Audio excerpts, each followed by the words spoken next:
Hello दोस्तों, आज हम इस वीडियो में केदारनाथ धाम के बारे में जान लेते हैं। 12 ज्योतिर्लिंगों में सर्वोच्च केदारनाथ धाम की अनोखी कहानी है। कहते हैं कि केदारेश्वर ज्योतिर्लिंग के प्राचीन मंदिर का निर्माण पांडवों ने कराया था। पुराणों के अनुसार केदार महेश अर्थात भैंसे का पिछला अंत भाग है। यहाँ भगवान शिव भूमि में समा गए थे। आइए जानते हैं इस मंदिर के बारे में। स्कंद पुराण में भगवान शंकर माता पार्वती से कहते हैं, हे प्राणेश्वरी, यह क्षेत्र उतना ही प्राचीन है जितना कि मैं हूँ। मैंने इसी स्थान पर सृष्टि की रचना के लिए ब्रह्मा के रूप में परब्रह्मत्व को प्राप्त किया, तभी से यह स्थान मेरा चिर परिचित आवास है। ये केदारखंड मेरा चिर निवास होने के कारण भूस्वर्ग के समान है।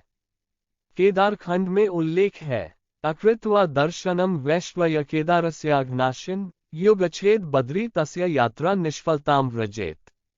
अर्थात बिना केदारनाथ भगवान के दर्शन किए यदि कोई बद्रीनाथ क्षेत्र की यात्रा करता है तो उसकी यात्रा व्यर्थ हो जाती है। पुराण कथा के अनुसार हिमालय के केदार श्रृंग पर भगवान विष्णु के अवतार महातपस्वी नर और नारायण ऋषि तपस्या करते थे। उनकी आराधना से प्रसन्न होकर भगवान शंकर प्रकट हुए और उनके प्रार्थनानुसार ज्योतिर्लिंग के रूप में सदा वास करने का वर प्रदान किया।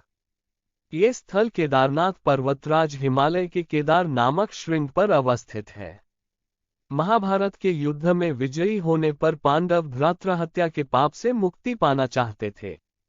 इसके लिए वे भगवान शंकर का आशीर्वाद पाना चाहते थे, लेकिन वे उन लोगों से रुष्ट थे। इसलिए भगवान शंकर अंतर्ध्यान होकर केदार में जा बसे। पांडव उनका पीछा करते करते केदार पहुंच ही गए। भगवान शंकर ने तब तक भैंसे का रूप धारण कर लिया और वे अन्य पशुओं में जा मिले। अतः भीम ने अपना विशाल रूप धारण कर 2 पहाड़ों पर पैर फैला दिया। अन्य सब गाय बैल और भैंसे तो निकल गए, पर शंकर जी रूपी भैंसे पैर के नीचे से जाने को तैयार नहीं हुए। भीम बलपूर्वक इस भैंस पर झपटे, लेकिन भैंस भूमि में अंतर्ध्यान होने लगा। तब भीम ने बैल की त्रिकोणात्मक पीठ का भाग पकड़ लिया। भगवान शंकर पांडवों की भक्ति, दृढ़ संकल्प देखकर प्रसन्न हो गए। उन्होंने तत्काल दर्शन देकर पांडवों को पाप मुक्त कर दिया। उसी समय से भगवान शंकर भैंस की पीठ की आकृति पिंड के रूप में श्री केदारनाथ में पूजे जाते हैं। दीपावली महापर्व के दूसरे दिन पड़वा के दिन शीत ऋतु में मंदिर के द्वार बंद कर दिए जाते हैं। 6 माह तक दीपक जलता रहता है। पुरोहित ससम्मान पट बंद कर भगवान के विग्रह एवं दंडी को 6 माह तक पहाड़ के नीचे ऊखीमठ में ले जाते हैं। 6 माह बाद मई माह में केदारनाथ के कपाट खुलते हैं।